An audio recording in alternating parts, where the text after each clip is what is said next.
Hi guys, welcome to another episode of the Armourer's Bench. Today we're going to be taking a look at Shoot to Live. This is a British Army sort of pamphlet slash manual that was put together in the late 70s, early 80s. The purpose of the Shoot to Live pamphlet was to help recruits and new soldiers become better marksmen. It's actually a play on the Shoot to Kill slogan, which had been used by the British Army since World War II.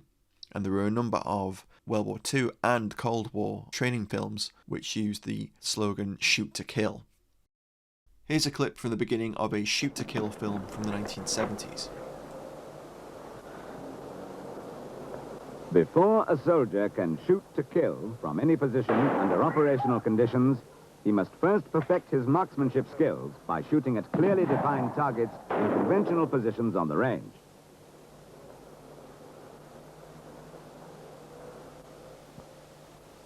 Right then, let's take a look at Shoot to Live. So we have the Army number code at the top there. And then on the back what we have is Crown Copyright Reserved.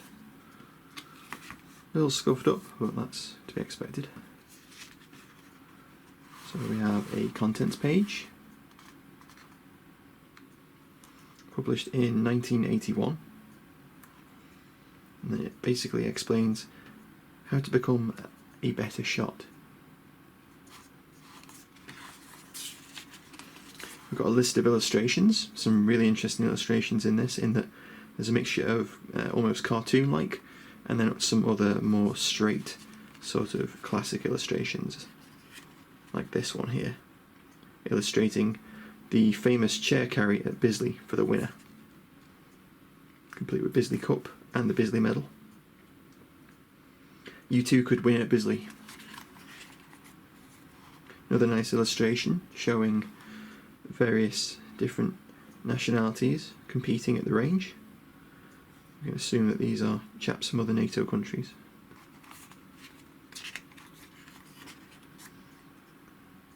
Looks like a field exercise with those classic 70s sort of like field caps.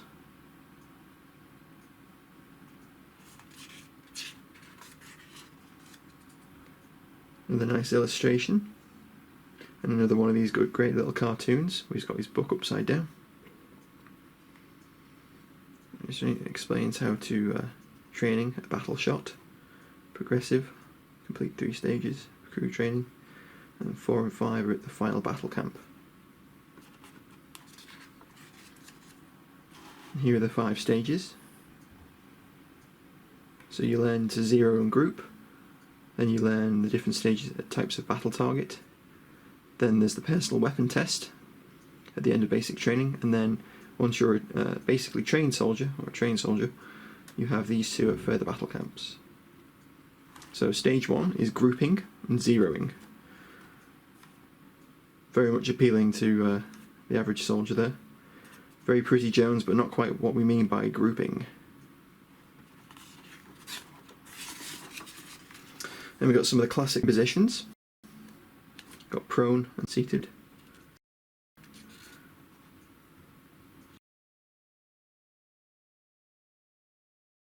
We've got the kneeling position and standing, so he's leaning into it a little bit, putting his weight on his front foot. Then we have the proper hold, so you've got your elbow on the ground, perpendicular, up here found by the handguard, by the magazine. And then we have this brilliant sight alignment illustration. Line up your rear sight with your front bead, and this is what you see. And if we turn this over, it explains and helps diagnose the groupings. So we got a split group, and we have a vertical stringing group. And we have a diagonal grouping at the top there.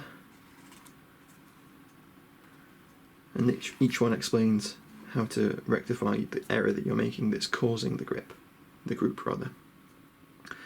Then we got the flyer, or the one that got away, a wide group, and then the tight group, which is what we're after. Here's another clip from that 70s training film discussing problems grouping. Coaches should look for the following common faults: in the firer's position and hold, and the effect they will have on shooting.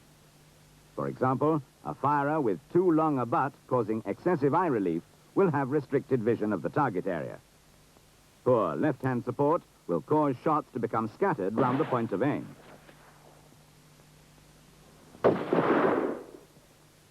If the left hand grips the rifle too hard, it can cause the group fired to spread laterally across the target.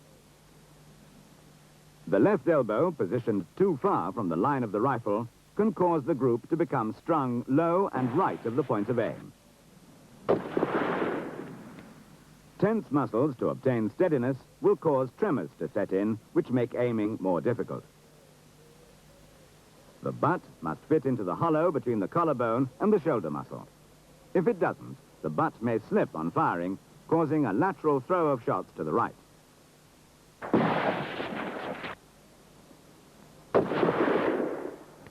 Incorrect use of the sandbag gives variable support.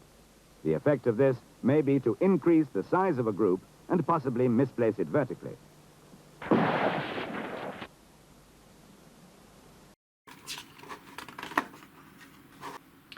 Zeroing. All rifles are tested for accuracy.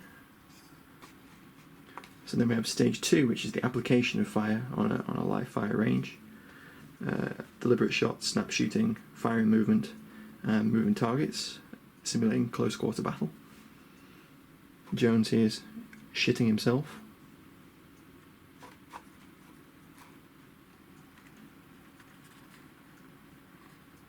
And we have factors affecting the point of aim: fresh winds, strong winds. So you're aiming off at 200 during a strong wind to hit centre mass.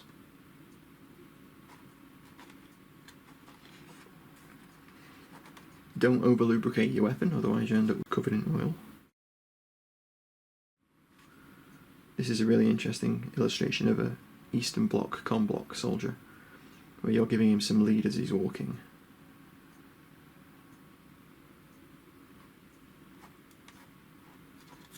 Interesting to note, he also looks like he's got a sort of SLR type weapon rather than an AK. Here's what to do if you keep missing your target. So you have miss drills, basic drill, and then strike spotting, and then aiming low. So here's Jones trying to load apparently 50 rounds into a 20 round SLR mag.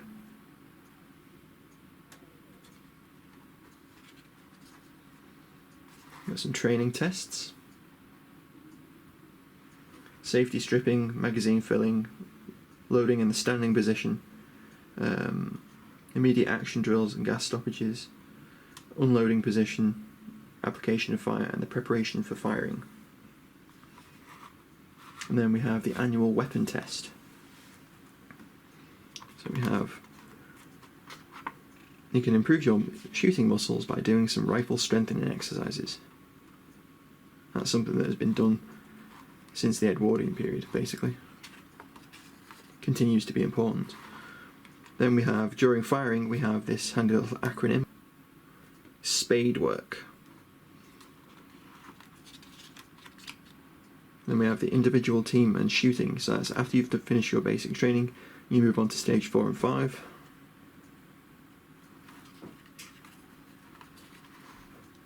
And we get one last nice illustration of team battle shooting. And then on the last page we have scores for your annual personal weapon test, possible marks, and your pass and the marksman. Little concluding section, and then never forget safety. And then we have in very small type, just there, printed in England for Her Majesty's Stationery Office. And here's the summary from that 70s shoot to kill training film.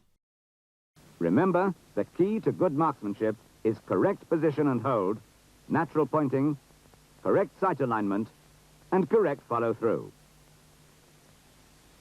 There are no shortcuts to a good shooting technique. Practice and intelligent coaching are vital if marksmanship skills are to be mastered and perfected. They should not only be practiced in the prone position, but also in the kneeling and standing position against fleeting targets. Only then can a soldier be expected to shoot to kill from any position under operational conditions.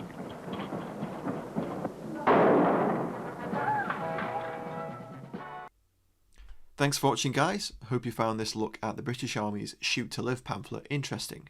It's part of our tab reference collection, which is made possible by the support of our Patreons. If you'd like to support the project and help us to make more videos like this one, so I can share this really interesting primary source material with everyone, please do check out our Patreon page.